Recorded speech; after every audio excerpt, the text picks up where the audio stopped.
Nope, not Uh, yet. There we the go. stream is live. Hey, Yay. what's up, everybody? Welcome to Heaven's Help Desk.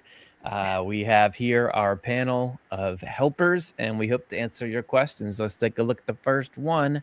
This is from Perry. Getting right into it. See if we can get a good number of these done. This should be an easy one. No, it's not. Perry asks, many infants are taken to heaven and raised there. This is according to Emanuel Swedenborg. So do any of these infants choose hell when they grow up? If the answer is no, doesn't that mean that living a life on earth is causing many people to choose hell when they wouldn't otherwise? I don't know how to square this in my mind. It feels like making people live on earth is causing some of them to go to hell. But I know that's probably not the whole story. Thank you for your help with this difficult question. Okay, I'm genuinely curious what everyone's going to say about this. So let's do it. What do you think is what's the how do you see this conundrum? I'm happy to get us started. It really helps me when sort of trying to puzzle out these things is to start with the assumption that it is fair because God is fairness itself and love itself. So rather than trying to needing to figure it out on this level and then assume God's fair, to start the other direction. Like God is the one who wants everyone in heaven, no matter, like more than anybody, loves everybody. So just assume it's fair. And then I wonder if, like, my assumption or theory would be that God is omniscient, could foresee, that every baby and child who is permitted to die early would not have chosen hell. So to me, I don't know of anything specific Swedenborg says about that, but that is my assumption, that God is omniscient, can foresee all the possibilities of what would have happened. And the whole doctrine of providence is saying that God is working with whatever happens to lead everybody to heaven, but also to have free will. So I'm going to assume that every child who died would have chosen heaven if they had lived on earth. So that's my theory. Yeah. What it makes me think of, and it's really great to have you share those thoughts, Karin, because I was like, it was helping things clarify for me just hearing you describe it. And also, I love your shirt, those hummingbirds. I think, yeah, there's something, I keep getting tripped up in this question because I think there's like, it doesn't make sense to say something is causing people to choose, because then like choice is free will. But so if something's causing them to choose something, then that's not free, that's deterministic. And so like that, it like Karin says, the divine, like our free will is so essential to our spiritual lives, to our whole identity, to just like this whole thing making any sense at all. And it's like what the divine like protects, no matter what, even though things might appear otherwise, externally. And so, right, holding that as just this fundamental principle, then you can wonder around about like different people's experiences and different beings' experiences. And like, right, same with that idea of fairness, Karin, like people who are born into earth are born into lots of different circumstances, some atrocious, horrific. And then other people seem to live in the lap of luxury and have all their needs met or something, and like, we could just talk forever about the seeming unfairness of everything, and so like the same sort of applies to like how much time do you spend in the spiritual world versus life on earth. Is like, yep, there's a lot going on, there's a lot of variety, and there's still this divine providence and protection of free will. And Swedenborg does say that angels or children or babies or infants who die and grow up in the spiritual world do go through their own sort of coming of age, of sort of choosing for themselves, having that same free will. And so they do get exposure to their hereditary evils and all this stuff. And Swedenborg kind of says they have a little bit of an easier time not falling for it, you know, but you know, this, you know, you could think the same could be said of us, but like that is just all appearances, and like that sort of inner process that's happening of choice is something that's like really protected for each person. Those are some thoughts. Oh Yes. man, Nice. I love this already with both of you.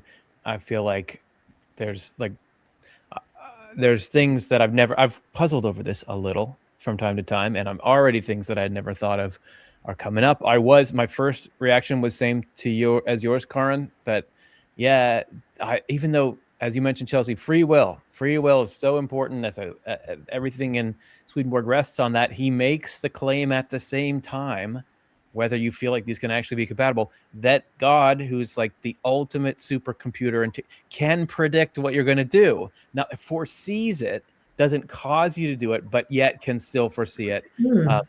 So it could well be that, you're only permitted to go there if you would have chosen heaven anyway. But Chelsea, that's a great point, that we kind of are artificially lumping it into, if you have any chance of going to hell on earth and you don't have any chance of going to hell if you die young, by putting us in this earth that has that chance of it. But you made the great point, which is that, you know, wouldn't it be the same thing of the fact that God allows circumstances that would push you towards negative behaviors to exist in the world, or that allows heredities to build up in certain people can have a worse heredity that makes them more predisposed to choose hell? That's the same question. Also, though, what occurred to me that never occurred to me before is, you know, that this question comes from, there's passages where Swedenborg will say that the vast majority of the new heaven is made up of children who have died, all of whom are welcomed into the Lord's kingdom. And I'm sure they are. However, Swedenborg is the king of saying everything happens like this.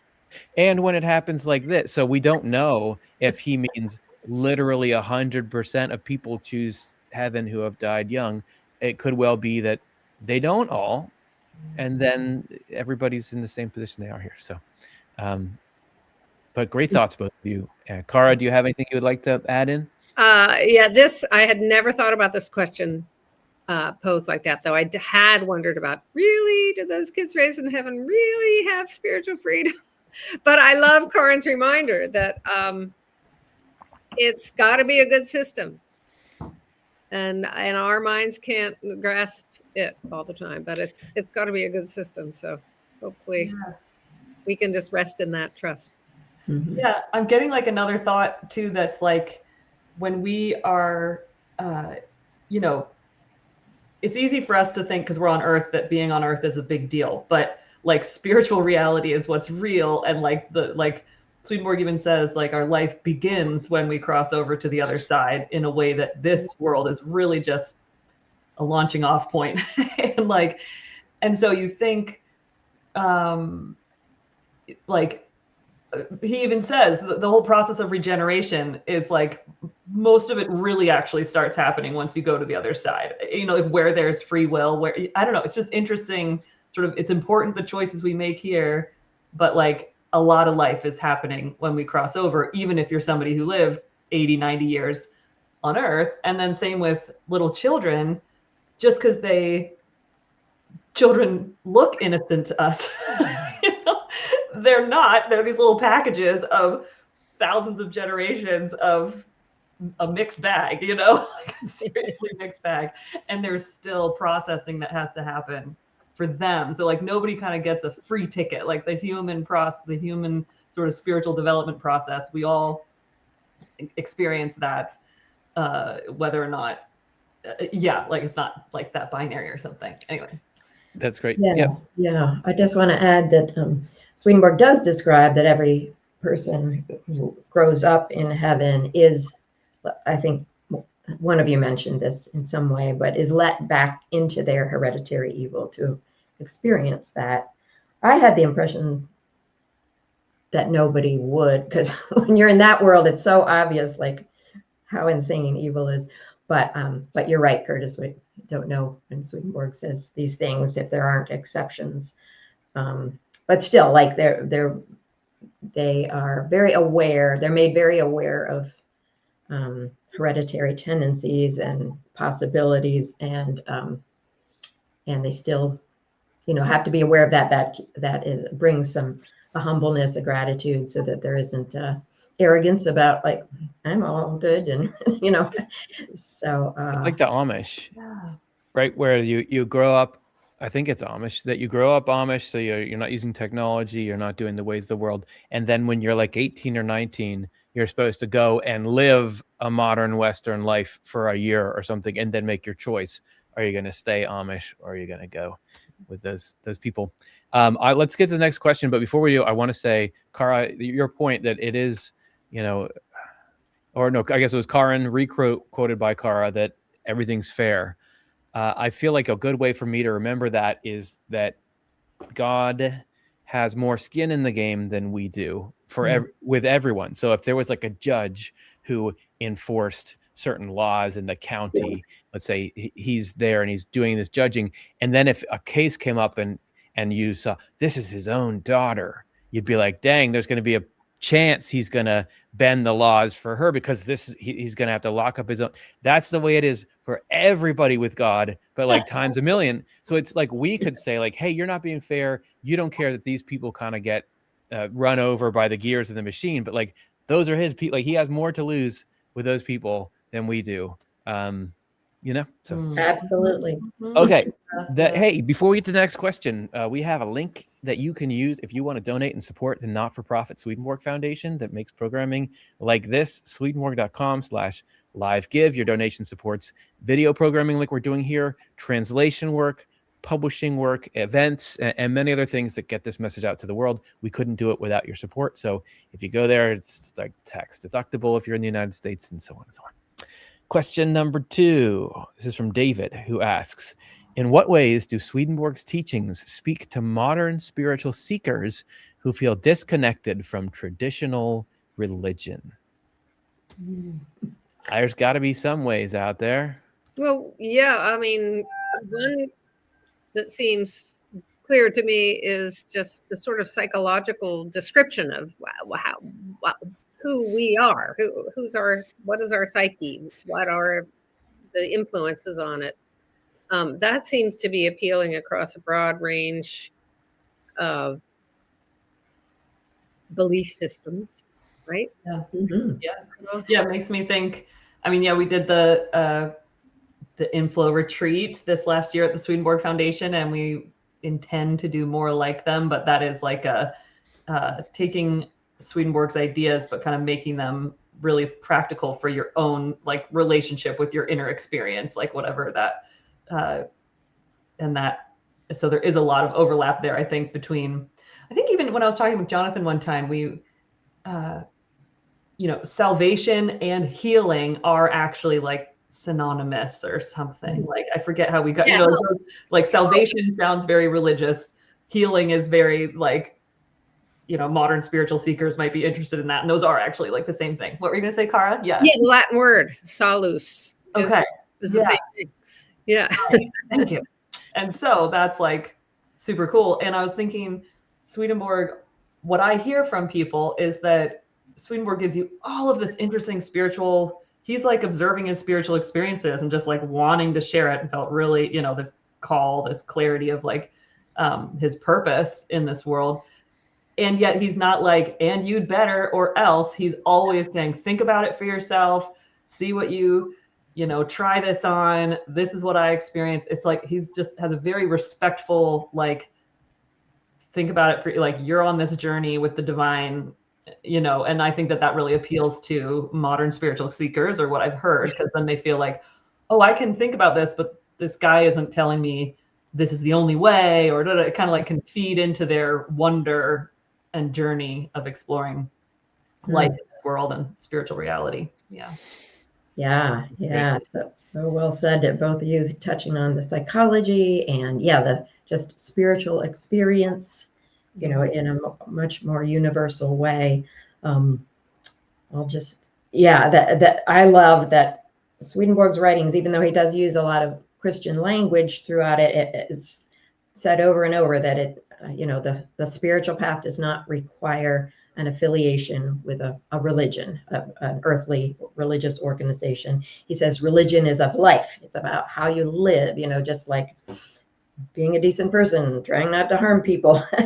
And his teachings and his books match with life experience, with psychology, with NDEs, with science, this whole matching of this whole idea of correspondences, the matching of the physical world with the spiritual reality. So there's lots there to just spread out beyond religion. Yeah, great points, everyone. I think the ways that the books are written, the appeal, as I think Chelsea alluded to the reader's rational processes. I think with, I guess, traditional religions, what you could call traditional religions, a lot of that comes from like almost appeal to authority, in that like believe it because it's written in this book, or believe it because these teachers are saying it. Whereas Swedenborg will have some of that, but a lot of it is he's trying to illustrate it for you to get you to say, oh yeah, that makes sense. And then that's sort of the hallmark of the helpfulness of it. Also the ecumenicism of it. I mean, we take it for granted nowadays that you can have the view that you can go to heaven based on that there's different people from different religions can be together in heaven. That's something that I think the modern seeker mindset almost takes for granted, but it wasn't really something that was being said widely in Swedenborg's day. So I think that that's an important part of it. But also, even a lot of modern spiritual seekers will be more open, at least in the West, toward Eastern religions. So you'll have people a lot of people are attracted to things like Buddhism, which are quite traditional, but just are new and different. And I just think that the fact that you could have D.T. Suzuki, for example, write the book Buddha of the North about Swedenborg, which showed that even though, as Karin alluded to, you'll come across a lot of Christian terminology, and yet you'll see something in the practice and prescription that, oh, this also interfaces really effortlessly with Buddhism. And then, all the like greatest hits list of ideas of spirit that spiritual seekers love are in there. Like just like the idea that religion isn't just those rituals in a church, man. It's like, are you good? Are you being nice? And like, it's all in there, and in there alongside things like the Trinity. And so it's an interesting mix, but definitely I think a lot that appeals to people who are seeking these days. Yes. Okay. All right, let's go to the next one. This is question 3 from Caleb, who asks, hey guys, hope you're doing well. Thank you. We are. I have been reading some Swedenborg and can't seem to find a clear answer in his writings about salvation after death. In Divine Providence, he says the life we lead in this world stays with us to eternity, but also sprinkles in a few nuggets here or there that seem to leave the door open for change. In your estimation, does he ever commit to one camp or the other, or does he straddle the line a bit? Thank you for all that you do. Hey, man, like this, like you're going to have question number 1 and then this question. I know. They do go together really well. Right. I don't They know. do. Yeah. No, I'm just kidding. It's a great question. It's just, this is an issue that is worth contemplating. I'd love to hear everyone's thoughts. Yeah. I want to just say, start at the same place. Start with the assumption that who wants everyone in heaven more than anybody else? It is God. And Divine itself. Yep. Love itself, mercy itself, it has to respect free will. And in the book Divine Providence, one of my new favorite quotes, it also says in DP 337, the reason that everything Divine Providence does is done out of pure mercy is that the divine essence is pure love. The pure love is mercy because it is at work with everyone in the whole world. It is at work with the evil and the unjust and with the good and the just alike. It is leading people who are in hell and rescuing from it. It is constantly struggling with them in hell and fighting for them against the devil, that is, against the evils of hell. And that's why Providence, the Lord Jesus Christ, came into the world and underwent temptations, even to the final one. It is constantly at work to make the unclean clean and the insane sane. So it's constantly laboring out of pure mercy. So I want to pose a new question about that. Like, okay, Swedenborg does sometimes seem to say, like, you don't change after death. And sometimes he says, people are always changing after death, including in hell. Like, people are changing and being led into less evils and towards,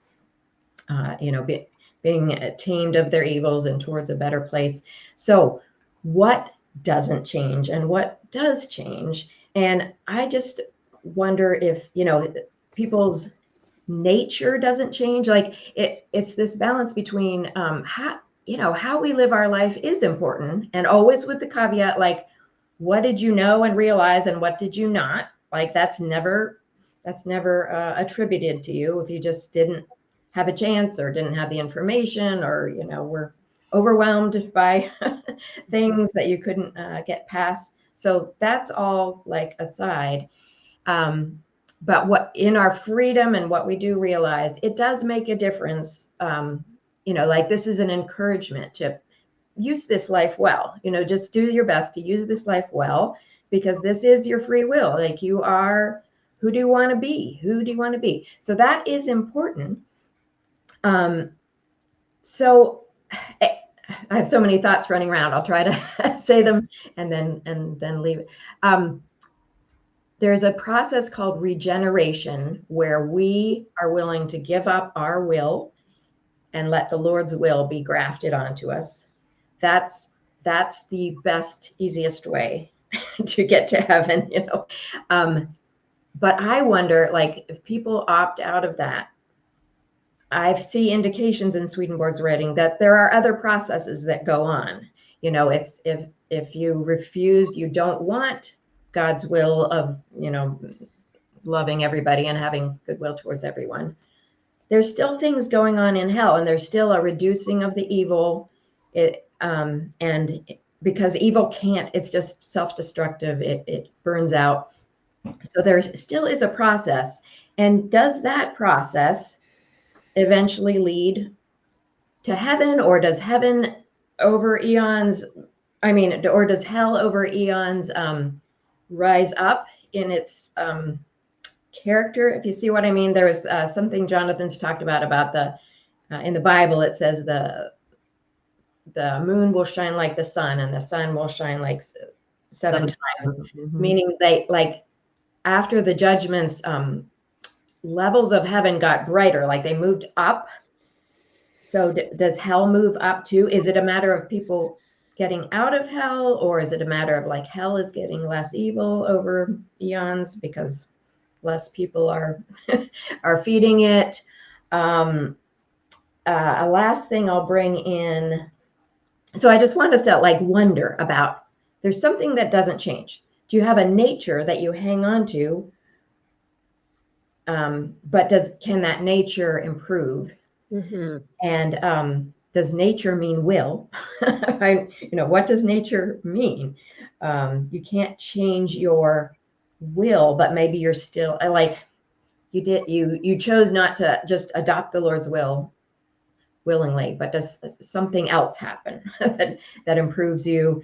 And then I think of this example of the story of Martin Luther, who we did a show about him, and he, like, to all appearances, he had just really gotten mean in his later life. He was railing against the Catholics. In the afterlife, he kept wanting to argue with everybody, and but over time, God reached deep down and found his more innocent goodness and brought that out. Maybe that doesn't apply to this question, but anyway, I think, again, just go back to the main thing. Like, God wants everybody in heaven. God is always pulling people in that direction. I think mainly we don't have to worry about it. Like, God's got it. But it's interesting if you can sort of put it in God's hands, like, what might be the nature, and why might Swedenborg be saying that sort of ultimatum? Because it does matter how we live our life for our own sake. Mm-hmm. Like, our own process will be so much easier if we are willing to do this regeneration thing. So maybe it's more like, hey, people, don't go this path, because it's going to be really, really hard, long road. Do yourself a favor kind of a thing. Yes. Yes. Yeah, I love this question. Again, I'm so grateful to our viewers because they come up with twists that I've never considered.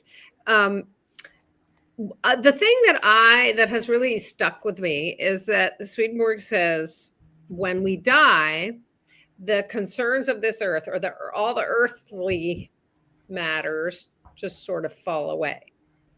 So immediately I think of us coming to our genuine self. Now that we're not worried about having to pay the bills and keep the heat on and, find food and all that stuff, then our real self appears. I mean, it's sort of, I've always thought of it as sort of like the first time, like, oh, this is who I am without all those earthly concerns. I'm just telling you my take. And from there, and then the healing. I just imagine, like the last question about the healing, Chelsea. It just feels like we all have to have so much to be healed from going through this earth before we are clear about who we truly are and what we truly love. So that is absolutely going to be change. And then the eternal view of, nobody's perfect except God, and we're all just sort of slowly working in that direction. But he does say, Swedenborg does say that the life we lived in this world, moneo, the Latin word that means to remain, it sticks with you. So it's just, when there's these conundrums that I can never quite figure out, I just figure there's gotta be a reason why this stuff isn't laid out crystal clear. Something about the wondering has to be valuable. Yeah. I think, I'm getting the sense myself as I read this question and I think about it. I've thought about it before, like Caleb, I'm with you, like just this, it is a kind of paradox or something. And even just to say, I think he does straddle the line a bit. Like he definitely says things that suggest it both ways and people can kind of make of that what they will. But so what I sort of think is that when he says that, the life we lead in this world stays with us, remains, or, stays with us to eternity or something, I'm just thought of like, that's like, I feel like Swedenborg is just doing everything he can to get it across that like spiritual life, like spiritual reality is all of this inside stuff, these like feelings, our desires, our beliefs, are like, they matter. And that's like the real thing. And like, we can be sort of good stewards of that. Like sort of for him to give us this information is like, don't make it worse than it needs to be. Like, Curtis, you're always so great at analogies. I'm like, what would be a good analogy for this, where you're like, you're just trying to help, like just try to make it a little bit easier for people, for like kids or something like, oh, if you just did it this way, it would be so much better if you just did this. Like, you're going to let people know something that might help them in the long run. And like I just think of that recently, again, plug for Secrets of Heaven, Volume 9, the interchapter material is all about inflow. And I was reading it recently, and it's just, because that's where Swedenborg is saying all of our thoughts and feelings flow into us. What we love is what connects us to spiritual communities. And Swedenborg is just sort of writing kind of in awe. You kind of get this sense where he's like, I was completely powerless over these spiritual connections I had to communities because of what I love, and like only the divine can change what we love. And it's this like super amazing sort of process that somehow we get to like, we can participate in through our, consent and, or whatever, like willingness as if of self. But really that whole like love surgery thing is something that is just what the divine does through this whole thing of our relationships and life. And like, and so it's like, if you're just sort of aware of that, then it's like, yeah, reflect, like make you like, rather than it being this, right, how you are when you die, that's how you are forever. Like, I just don't think that that's like the point. I think it's more like, pay attention to what you love, what these spiritual attachments are. Like, it really is like, what are you spiritually attached to? Because those spiritual attachments are going to be really real. They are real, and they hold this spiritual reality that is just kind of a pain to have to deal with if you, you know, like just think about it and be like, is that really what I want to be attached to forever? You know, like, no, you're not going to be attached to it forever. But if you aren't aware of it, or you don't like investigate it, yeah, it is just going to be what you're attached to forever, because that's how spiritual attachment works. Like, until you like, but the divine, you know, the skin in the game, it's like the divine is always doing everything or using everything to shake us up, to make us aware of our spiritual attachments, to give us that freedom to like see it, be like, oh, I don't want this anymore, and start that whole sort of process to be freed of spiritual attachments that really aren't useful to us, you know, and or are harmful to ourselves and others. Yeah, that's what's coming to my mind.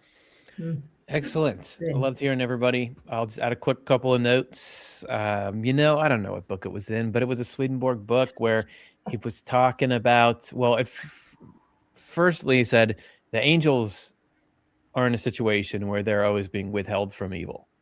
I think of Kara, where you were saying, you know, or Karin or whatever, it's like, does hell get raised up a little bit? What happens? You know, you could have a situation where in the future where the societies, which, by the way, hell is a bunch of little things and heaven is a bunch of little things. You can have, like, in the spiritual world, a mountain, and the heaven is like the top of it.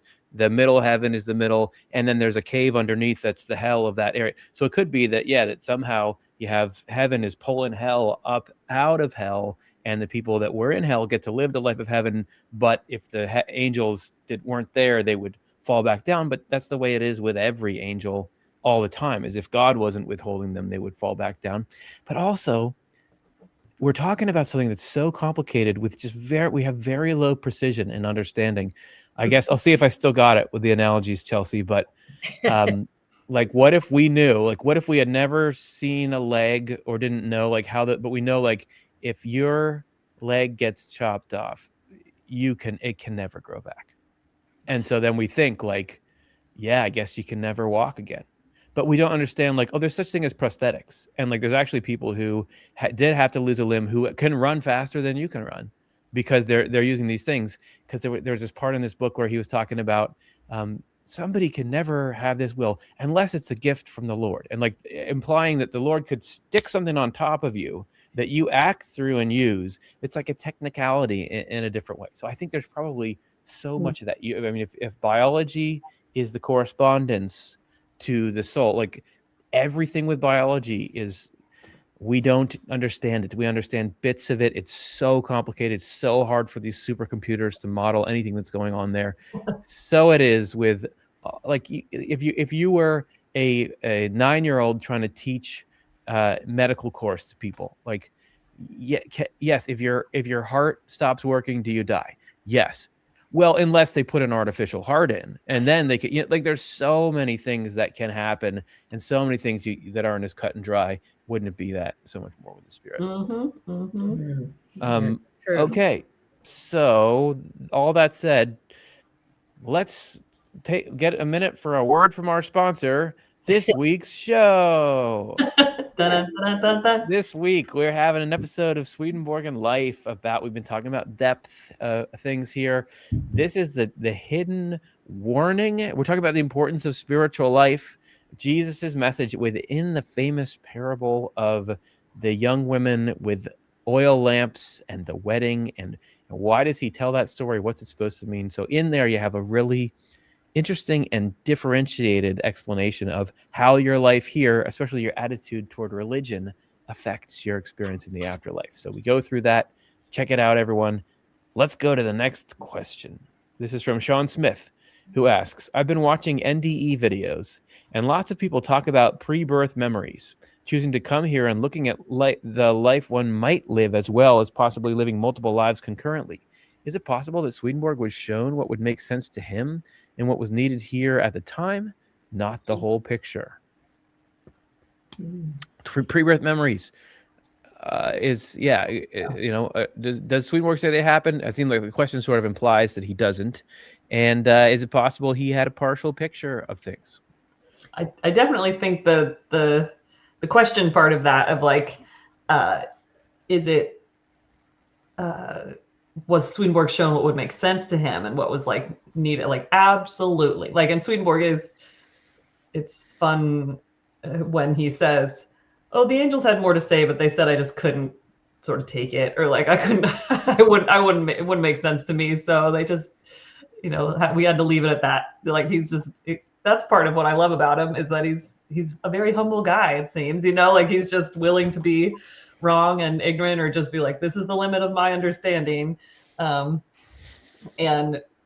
And he didn't feel, or my sense is that Swedenborg didn't feel like diminished because of that. It was almost like, isn't that cool? Like, just sort of the amazingness of what he was getting to witness. And then there was like 10,000 times more than that he knew he'd never even be able to make sense of. Like, that just makes it all the more exciting. So I do think it was not the whole picture.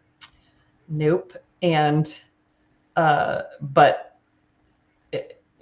at the same time, I guess it's like, I think Swedenborg certainly was tapping into some serious universal principles, like that sort of apply across the board. So I don't really think, I don't know. So yeah, there's just like a lot to be in awe of there. Yeah, that's great. I have a couple of thoughts, but Karin, were you about to say You something? go first, Curtis. All right. I think this just follows right from what Chelsea was saying at the end.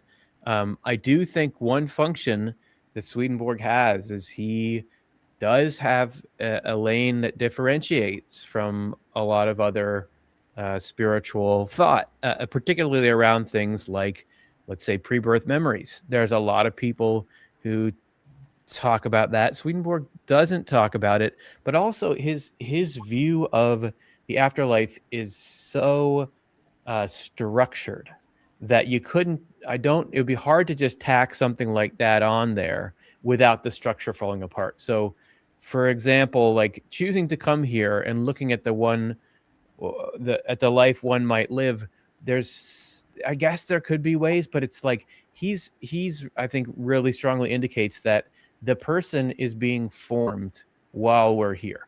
Like, that's why this spiritual life here matters so much, because like the baby is not used to be a grown-up and now is recompressed into a baby and is sort of re-grown up in eyes.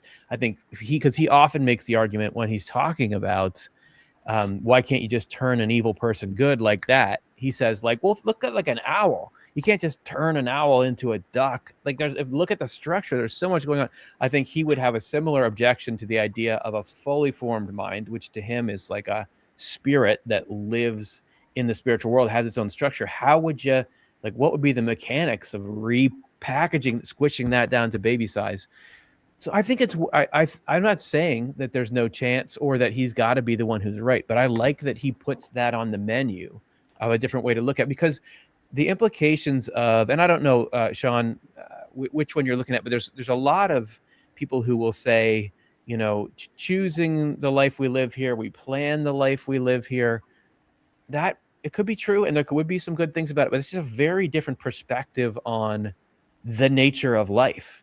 That really what's going on here is a kind of a simulation, and it's all voluntary, which I think raises new questions about, like, really, like, what, all this suffering doesn't have to happen, but we are just letting it happen, versus Swedenborg is saying, look, this is the lowest level of the house. If the physical world went away, the whole thing heaven would cease to exist. You have to have this. It's gotten messed up, and that's why there's this suffering, which, I'm not saying there's nothing appealing about hey, we all came here and sort of you agreed with the person who wrongs you that they were going to wrong you. But then that also, like, what's free will? So I kind of like Swedenborg occupying the lane, that adding that to the buffet.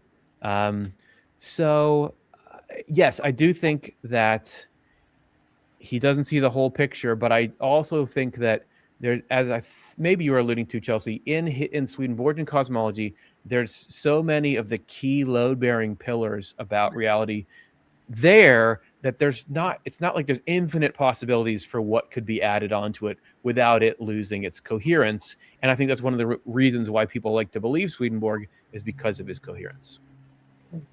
Yeah, like it. Awesome, both of you. I definitely agree with what you both said, that of course it's possible that Swedenborg, and he himself would say, I don't know everything. I'm just telling you all that what I learned and what I understood. But yeah, the indication, he does say, like, the physical level is the seed bed of heaven. And it just makes sense to me. It feels so orderly that we start like an eternal, individual, unique being didn't exist before, but starts here, starts here to get its grounding and its little boundary to be an eternal being, rather than having come from the spiritual world already developed. And I just feel like that's beautiful. Like it's just this brand new creation, starting out with every baby that's going to continue. And Swedenborg's explanations, he doesn't require you to dismiss all the experiences that do report pre-birth memories, but there's this part of the structure, as you were saying, Curtis, is that in the spiritual world there isn't time, for instance, so you could be seeing something that is not in a different, it would be future or past to us here on earth, but there's a timelessness, but also that we experience the memories of other spirits as our own often. And so we could be totally feeling a memory of a connecting spirit or an ancestor or something. And so he has explanations for that. And it just makes more sense to me that this is so orderly. This is the garden. The seeds start here, and then we grow, on to eternity. I don't know if I'm imagining it, but it seems like the older NDEs, because I lived through the 70s and watched it all, it doesn't seem like pre-birth and reincarnation was prevalent in the early stories, and it is much more prevalent now. So that's interesting to me. I did just read something Swedenborg said, that people do, get told false information by spirits when they enter the afterlife.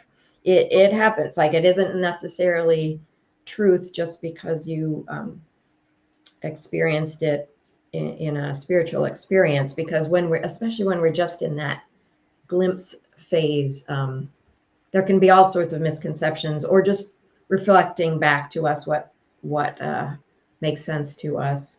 The thing about Swedenborg is he went over 3 decades and having these daily experiences. So I feel like, he had more time to get past his own misconceptions or his own worldview. I'm going to cough, so I'll stop. I think you're getting choked up because, he went past his own worldview. What a brave guy. It's also interesting to see, if you have a worldview, how does it deal with the contradictions, that other contradicting nature of other people's worldviews? And so I see right here an example of both, because Sean Smith is saying, well, how would you explain from pre-birth memory reality what Swedenborg experienced? And he's saying, well, it's because there was some kind of law where Swedenborg could only see what made sense to him at the time. And Karin, you're pointing out, so how would Swedenborg explain all these past life and pre-birth experiences? And that has to do with the communal nature of memory and the nature of time and space. So it's just kind of cool to say, all right, these are the mechanisms by which sometimes that can be lacking in, or can have kind of less robust explanations. You'll have certain branches of Christianity, which is what's all NDEs are just the devil tricking you. It's just all the devil tricking you, no matter how nice it is and no matter how good it is, which it's an explanation, but it seems like a little bit less orderly. But so we got to move on. We got to go to the next one. Unless does anyone have anything burning to say about this? Nope.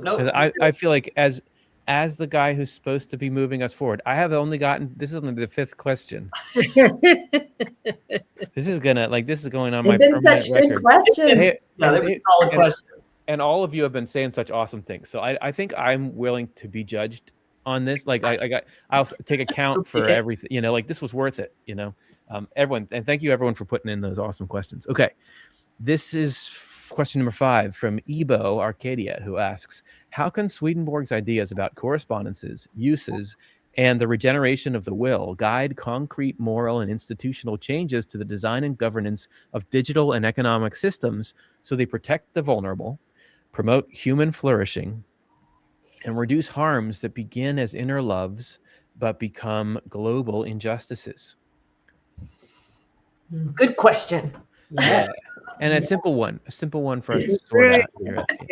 Well, it makes me think of a show we did a while back called CEOs Reveal the Spiritual Component of Running a Successful Business. Do you remember that show? I do, yeah. Yes.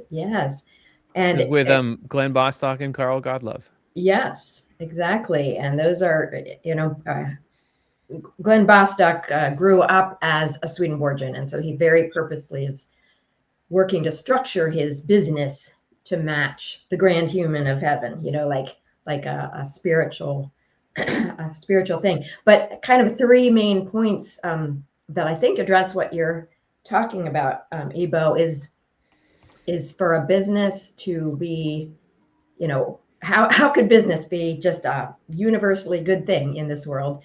Well, it has to be higher purpose driven, you know. It has to have usefulness and common good over profit, not no profit, but what is the most important thing? Because if profit is the most important thing, then you can sort of, oops, that hurt this group of people or the environment or whatever. But we gotta, you know, our bottom line is that. So higher purpose driven, you know, usefulness and the common good being the highest thing. Useful impact over individual credit. That's something that kind of came out, I think, maybe in Glenn's model, like be concerned with the impact of what you're doing, not like whose idea was it or whatever, but, you know, like we're a team where we want to have a useful impact. And then keep in mind the human body model, like you want all the parts of a company and also all the companies in the world to be wanting the greater good, the whole, the human race to be healthy and thriving. And so how can you, you know, run your company with that in mind? How does that guide all the decisions? And so those are some thoughts about that. Cool. I love it. Very practical, kind of down to earth. I know there's that sort of famous anecdote that it's not really an anecdote, it's just the truth that the last thing Swedenborg ever wrote, even after all of his spiritual experiences, was something on the monetary system in Sweden or something. So he still felt like, no, it matters trying to get things in order in the way economic government systems. It kind of seems like everything Swedenborg teaches about the regeneration and orderly way to be a person would apply to an organization, because it's that fractal, you know, just like I was just today when we were working on something here at the Swedenborg Foundation, was finding it useful. Like, okay, well, you always move from initially you're driven by truth and then you're driven by love. So initially you need to adopt a new practice because, you know, you're supposed to, and you got to get reminded and prodded. And eventually you start to see the use in it and love it. I bet there's tons of things about human nature that could be unlocked there. And using the body for a template, you know, it says at the end of this question, like, so they protect the vulnerable. Does the human body protect the vulnerable parts of it? Yeah. You know, isn't there that famous, like, God protects our freedom like we protect the pupil of our eye? Well, the pupil is real vulnerable. It's not strong at all. Can't really take a poke, but you've got so many systems. You got this eyelid that's going to snap down. You got your reflexes are right there with it. Any cell, any part of the body that is weaker or damaged or something, you got your immune system's rushing in to protect it, or your oxygen or your platelets or whatever. So, I mean, that's right there in the design. Just seems like we'd have to leverage that design. I think and with this question, I just feel like the how can is like by individuals, like viewers like you, feeling, taking these ideas and having ideas about how to enact them into like the legislation, like into society. It makes me think like really Swedenborg's ideas had a lot of influence in 19th century American government, because a lot of people in those political seats, many of them were Swedenborgians in different parts of the country, and in Chicago and other places like that. So you have like people who wanted to serve, government or serve their societies, but were themselves very like inspired by Swedenborg's vision of heaven and these like underlying principles of life and spirituality. And there was as some people might know, like the World Parliament of Religions at the World's Fair, right? So there was like the Chicago World's Fair in 1893. There had been other world fairs before that.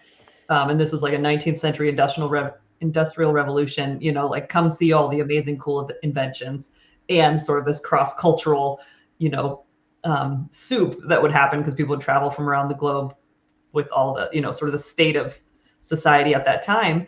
And for the 1893 one, it was happening in Chicago. And even then there was sort of a battle. Was it going to get hosted in New York or was it going to get hosted in Chicago? And Chicago ended up getting chosen because it was also like the new big, Midwest city, like that was developing. And there was a Swedenborgian who was like right there present while this World's Fair was getting planned. And he was inspired by his Swedenborgian beliefs to put together the World Parliament of Religions, because this principle of like all of these faiths matter. There's this like underlying goodness, and it like heaven is made up of diversity, like this unity in diversity, and so now that has been, had its, it's been going for over 100 years. And but that was because there was a Swedenborgian asking the same question Ibu has posed to us, and found a way to act on it in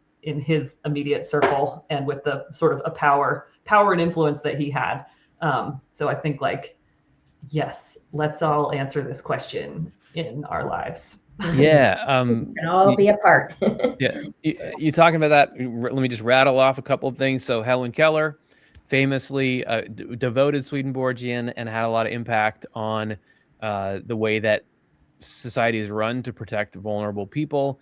I just had to look it up to make sure I knew what I was talking about. But Andrew Carnegie, who isn't he called the father of modern philanthropy, worked in a Swedenborgian library. His family was Swedenborgian. He knew John Pitcairn, who was a Swedenborgian. And so that's changed the way that you think about using wealth that you accumulate to do things like that.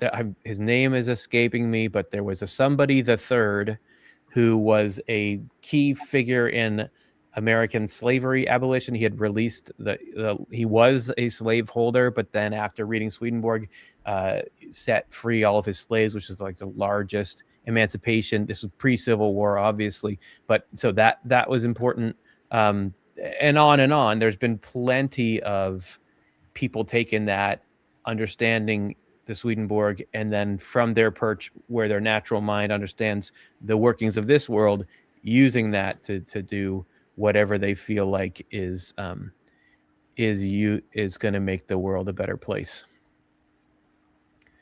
Didn't Yes. Sarah Odner just do, like, the people who started public schools were influenced? Yes. Like, that's totally. That was like a very intentional, very like focused, like thoroughly thought through influence mission, to take this basically religious primary schools, like elementary schools, and have them be kind of universally support the spiritual development of the children and the parents of the children. And it was totally seeded with all these Swedenborgian ideas, but wasn't overtly, tagged as Swedenborgian. so that it would have salience and it went all over the world. So yes, it can be done. It has been done. It will be done again. Hey, I do want to just really quick, one last question, because I think this has a pretty straightforward answer. This is question number 6 from Anonymous, who asks, will my dad recognize me since we never met in the earth life? Yes. Yes. Yes. Yes. It's cool because it's about auras. It's not about visual appearance. It's not, it's just like about auras and spirit connection and your family line And love. Yes. Love. Yes. And there's a Thought. bunch of stories in the NDEs too about people that met a sibling that, like Evan Alexander, I think one of the big scientists turned NDE experience, had a sister or something that he had never known about or met before that he met on the other side. Yeah. Lots of NDE proof of it, if you call it proof. Well, I mean, that would be a point of convergence with NDEs and Yeah. That's going to be no problem. To the location thing, and being able to know someone even if you never met, it seems like that happens all the time. Yes. Okay. Hey, thanks, panel. That was super fun. Thank you. There's more questions in the queue and we'll save them for next month. Thank you, everybody. Lots of great questions. Yeah. Really great. Bye, everyone. We'll see you next time. Bye.